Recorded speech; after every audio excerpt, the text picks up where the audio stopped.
আল্লাহ রাব্বুল আলামিন হানজালার লাশকে এত পছন্দ করেছে, তার ভালোবাসাকে এত পছন্দ করেছে। আল্লাহ রাব্বুল আলামিন হানজালার লাশকে আসমানের মধ্যে উঠায় এনেছেন। শুধু আসমানের মধ্যে উঠান নাই, রব্বুল আলামিন জান্নাতি ফেরেশতার মাধ্যম দিয়ে জান্নাতি পানি দিয়ে তার ফরজ গোসলের ব্যবস্থা করে দিয়েছেন। কিছুক্ষণ পর হঠাৎ দূরের মধ্যে হানজালার লাশ পড়ে আছে, মাথা দিয়ে জান্নাতি পানিগুলো বেয়ে বেয়ে জমিনের মধ্যে পড়তেছেন। সাহাবীরা লাশটা নিয়ে আসলো, সমস্ত সাহাবীদের দাফনের ব্যবস্থা করে দেওয়া হলো। ইসলামের পথে চলতে গেলে বাধা আসবে, জীবন দেওয়া লাগবে, রক্ত দেওয়া লাগবে, শ্রম দেওয়া লাগবে। সাহাবীরা যেমন দিছিল তবু ইসলাম থেকে সরে নাই। আজকেও যারা ইসলামের পথে চলে, কোরআনের পথে চলে, তাদেরকে ধুকে ধুকে মায়ের খাওয়া লাগে, জেলে যাওয়া লাগে, আঘাত সহ্য করা লাগে।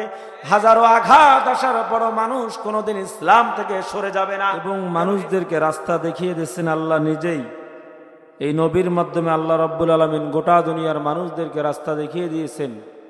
কেউ যদি আমার সঠিক রাস্তায় চলে তার জন্যই জান্নাত। আল্লাহ রাব্বুল আলামিন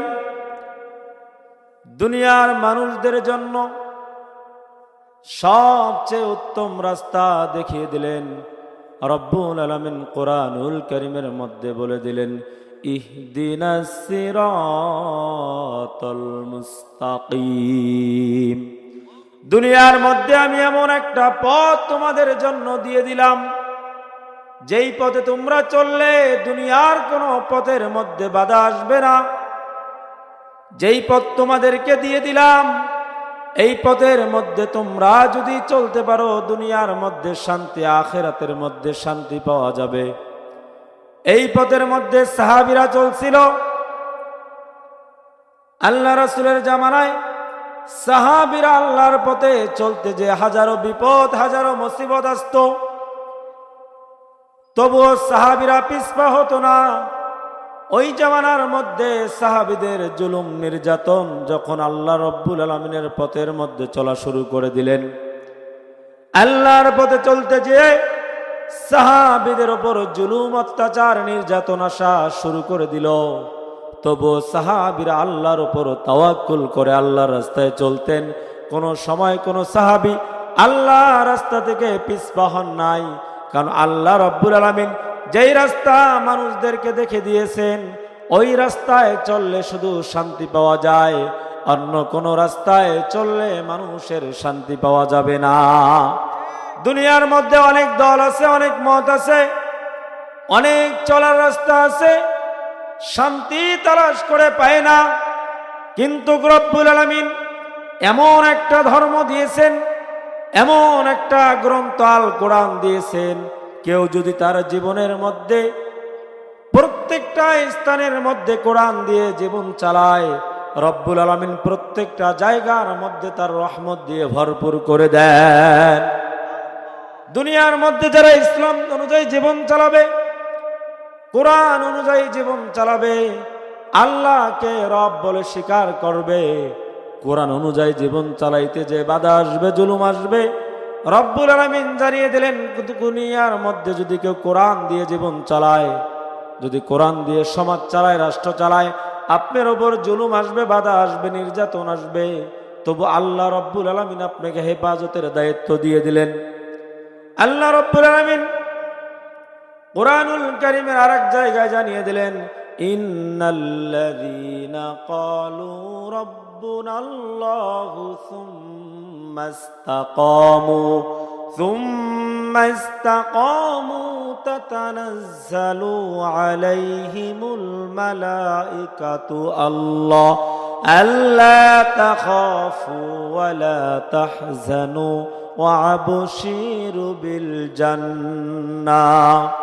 রব্বুল আলামিন জানিয়ে দিলেন, দুনিয়ার মধ্যে কেউ যদি আমি আল্লাহকে রব বলে স্বীকার করে, তার উপর অটল থাকে, দুনিয়ার মধ্যে তার কোনো ভয় নাই, কোনো চিন্তা নাই, আমি রব্বুল আলামিন দুনিয়ার মধ্যে তাদের কাছে ফেরেশতা পাঠিয়ে দিব, আর ওই ফেরেশতাগুলো যে তাদেরকে জান্নাতের সংবাদ দিয়ে দিবেন। দুনিয়ার মধ্যে চলতে গেলে তার মনে বোঝা গেল কেউ যদি রব বলে আল্লাহকে স্বীকার করে তার ভয় থাকবে না, জুলুম থাকবে না, আল্লাহ রব্বুল আলামিন তার জন্য সাহায্যকারী হয়ে যাবেন। বিশ্ব নবীর জামানায় সাহাবীদেরকেও রব্বুল আলামিন সাহায্য করতেন। কেউ যদি যুদ্ধের ময়দানে যাইতেন ওই জায়গাও আল্লাহ সাহায্য করতেন। আল্লাহর সাহায্য মৃত্যুর পরেও আসিল, আগেও আসিল।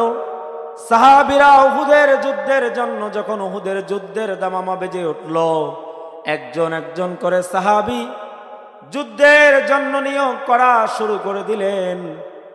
ওই জামানার মধ্যে এমন অবস্থা, সাহাবীর সংখ্যা খুবই কম, যুদ্ধের জন্য সাহাবী নিয়োগ করা শুরু করে দিলেন।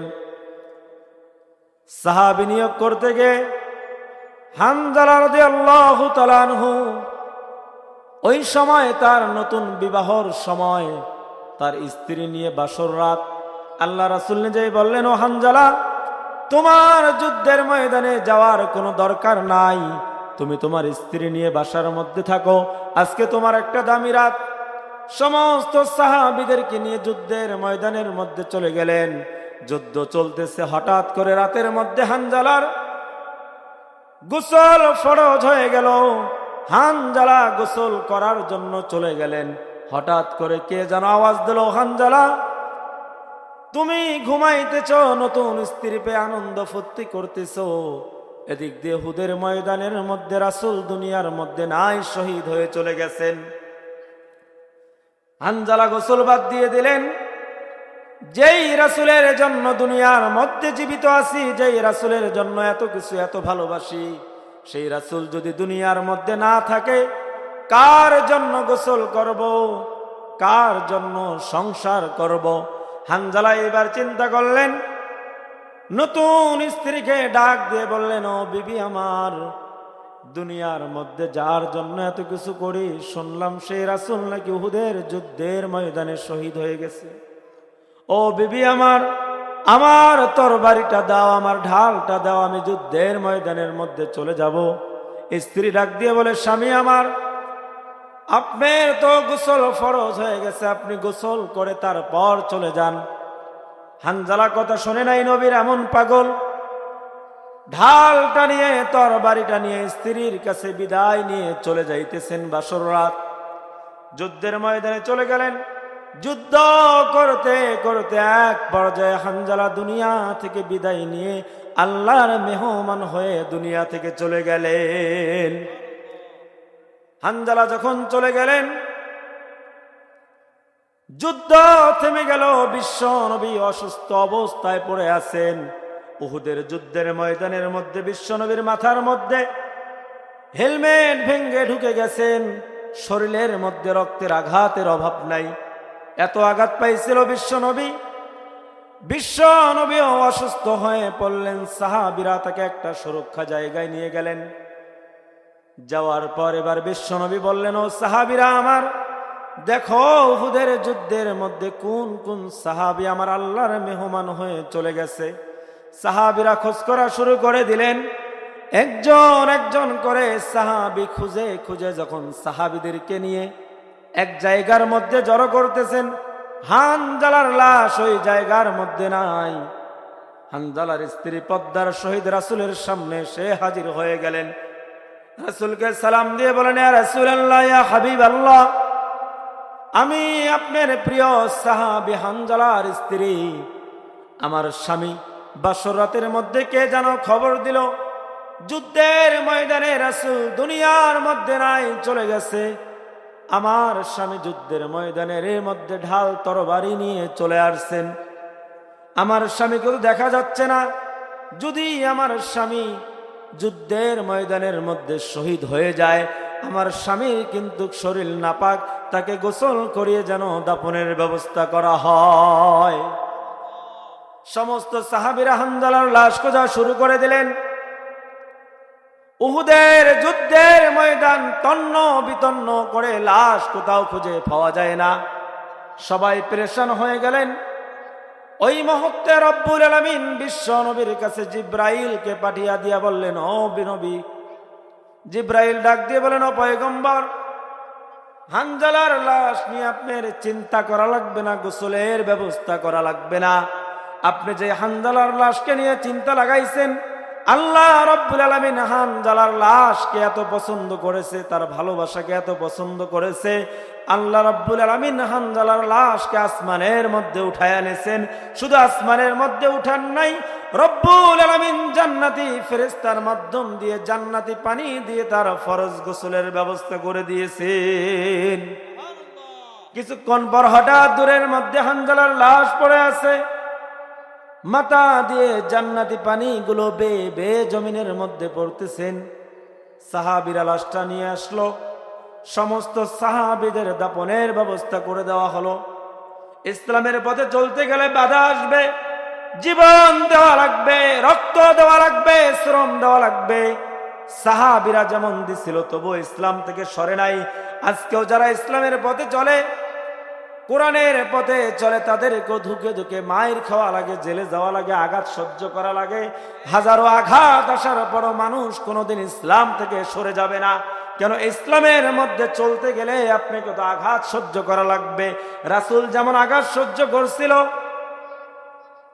আপনিও যদি আঘাত সহ্য করেন, রাসূল রক্ত ঝরিয়েছে ইসলামের জন্য, আপনিও যদি ঝরান, রাসূল যেমন ইসলামের জন্য নিজের জীবনকে বিলিয়ে দিয়েছিল, আপনিও যদি ইসলামকে বিলান, আপনার জীবন ইসলামের জন্য বিলিয়ে দেন, তাহলে বোঝা যাবে আপনি রাসূলের আসল প্রেমিক। আমাদের সমাজের মধ্যে আমরা রাসূলকে ভালোবাসি, খুব রাসূলকে পছন্দ করি। দুঃখজনক বিষয় হলো সত্য, রাসূলের ভালোবাসার জন্য আমরা কোনো কিছু কুরবানি দেই না। বর্তমান সময় আমাদের যুবক ভাই যারা আছে, এরা সবাই রাসূলকে ভালোবাসে। সাহাবীরা কেমন বাড়ছিল, তারা ইসলামের পথে চলতে যে জীবন দিছে, বাতিলের কাছে মাথা নষ্ট করে নাই। আর আমরা এমন মুসলমান, আগামীতে নির্বাচন আসলে 10 টাকা দিয়ে আমাদের ভোট বিক্রি করি, বাতিলের কাছে মাথা নষ্ট করি, তবুও কিন্তু আমরা আল্লাহর ভয় অন্তরের মধ্যে নিই না। কিন্তু মুসলমানের দায়িত্ব হলো, হাজারো টাকা আসবে, জুলুম আসবে, বাধা আসবে, আল্লাহ রাসূল যেমন ইসলামের জন্য জীবন দিয়েছে, আপনার আমার ইসলামের জন্য রক্ত দিয়ে, শরীরের ঘাম দিয়ে হলেও ইসলামের পক্ষে থাকা লাগবে। বাতিলের কাছে মাথা নষ্ট করা যাবে। সুন্নতে নয় শুধু মোষ চড়াতে যাওয়া, আর সুন্নত হলো পাথরের আঘাত সওয়া। ঠিক না বেটি? আমরা সুন্নত বলতে বুঝি খাওয়ার শেষে মিষ্টি খাওয়া লাগবে, সুন্নত বলতে বুঝি আমরা জিলাপি খাওয়া লাগবে, মসজিদে মিলাদ লাগবে।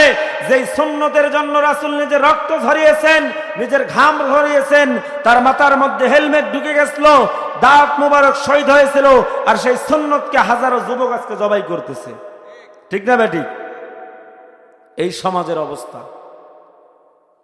এজন্য সতর্ক, সুন্নতের দিকে, রাসূলের দিকে, ইসলামের দিকে খুব সাবধান।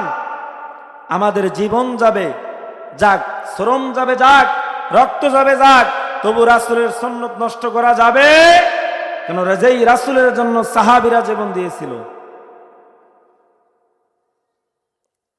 এজন্য আমাদের দায়িত্ব হলো প্রত্যেকটা জায়গায়, প্রত্যেকটা স্থানে রাসূলের দিন, রাসূল যেই পথে চলছে, আল্লাহর দেওয়া কোরআন অনুযায়ী জীবন চালা।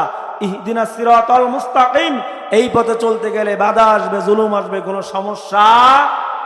আর বর্তমান যুবক আমরা দিন পরিচালনা করি মেসি কাকা নেইমারের।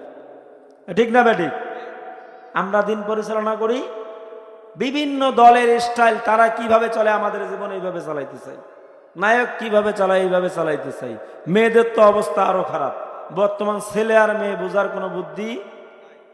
লাল্লিল সাদা বেগুনি রং বেরঙ্গের সিলমারা, ভেজাল কোনটাতে আছে যায় না সহজে ধরা। ঠিক না বেটি? লাল্লিল সাদা বেগুনি রং বেরঙ্গের সিলমারা, ভেজাল কোনটাতে আছে যায় না সহজে ধরা। সোয়াবিন তাল মুসুরির ডাল, সাদা সাদা মুড়ি, খাইলে কিন্তু নষ্ট হবে মিয়া ভাই তোর ভুঁড়ি। খাঁটি মধুর কথা ওদের মুখে মুখে শুনি, আসলে নয় খাঁটি মধু মিশায় তাতে চিনি, ইউরিয়া সারে মুড়ি ভাজে সোয়াবিনে পামেল ভরা, ভেজাল কোনটাতে আছে যায় না সহজে ধরা। আধুনিকা মেরায় আবার চুলগুলো রে কেটে, রাস্তা দিয়ে চলে হে পুরুষের মতো হেঁটে, চোখ সাজানো মেকআপ করে কালারে বানায় ধলা, যায় না রে অনুমান করা ফর্সা নাকি কালা। জীবন সঙ্গী বাইসা নিও যুবক, জীবন সঙ্গী বাইসা নিও, খাইও না সে তাই ধরা, ভেজাল কোনটাতে আছে যায় না সহজে ধরা। কথা বলেন ঠিক না বেঠিক? বর্তমান সমাজের মধ্যে ভেজাল আছে না নাই? ইসলাম না মেনে বিভিন্ন দলের বিভিন্ন নেতার আদর্শ নিয়ে আমরা ভেজাল ইসলামের মধ্যে ঢুকাইতে চাই। আমাদের আদর্শ হবে বিশ্বনবী মুহাম্মাদুর রাসূলুল্লাহ সাল্লাল্লাহু, তার আদর্শবিহীন কোন আদর্শ মানা যাবে? তার আদর্শ যদি আপনি মানেন, দুনিয়ার মধ্যেও কামিয়াবি, আখিরাতের মধ্যেও কামিয়াবি কে বানিয়ে দিবেন? দুনিয়ার মধ্যে বিশ্বনবীর আদর্শ যদি আপনি মানতে যান,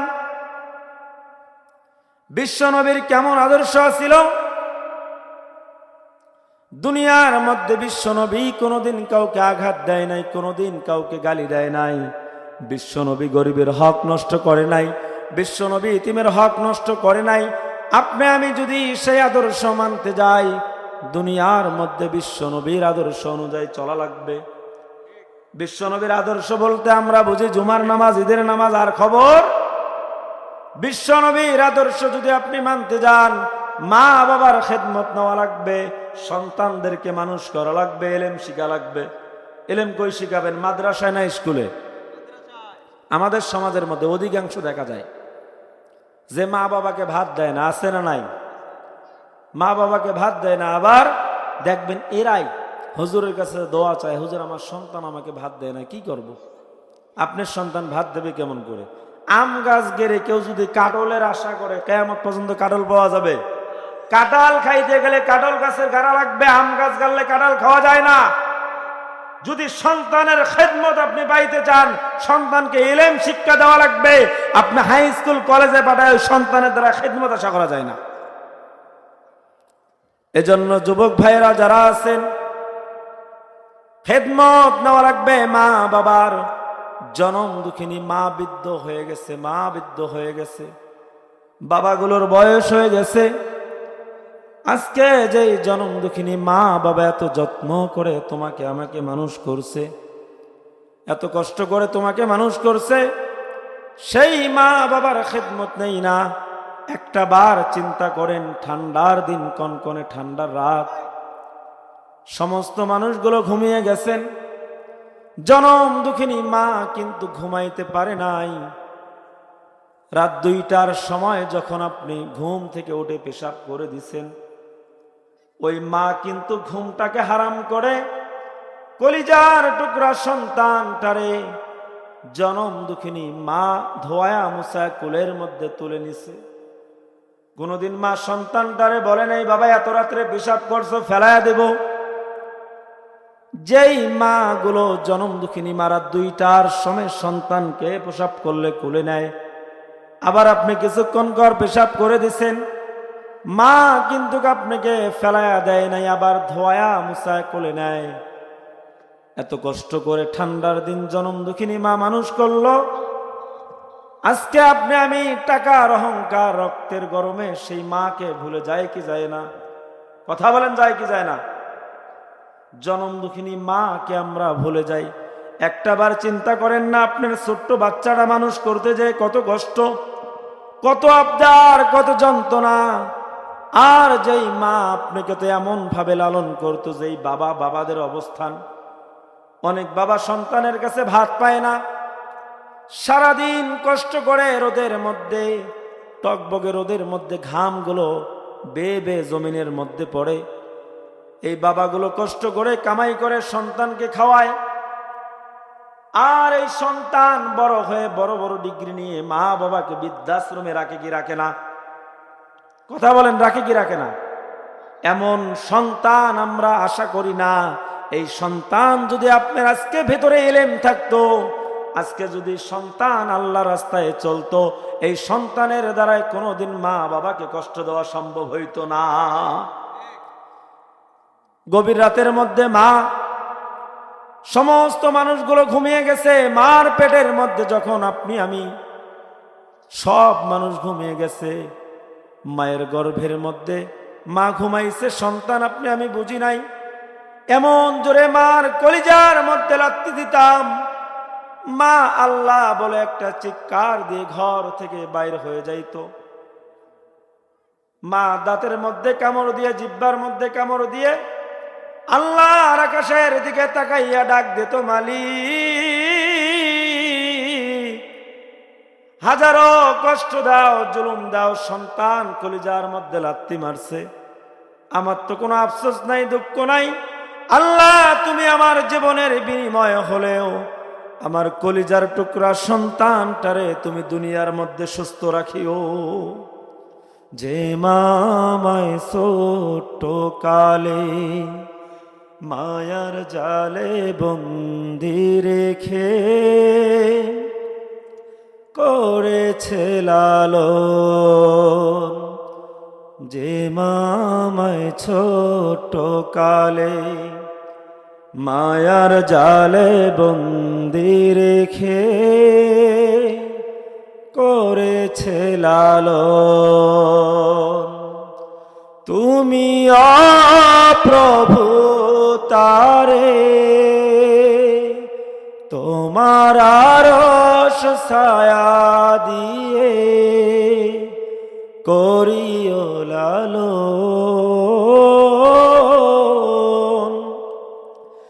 মাকে করিও লালন। যেই মা বাবা ছোট্টবেলা আপনাকে আমাকে কষ্ট করে মানুষ করছে, সেই মা বাবার জন্য দোয়া করার দরকার আছে না নাই? ভাত দেওয়ার দরকার আছে না নাই? না ছোট্টবেলা বাইর করে দেব? যাদের সন্তান আছে তারা বুঝে মা বাবা কত কষ্ট করে মানুষ করে।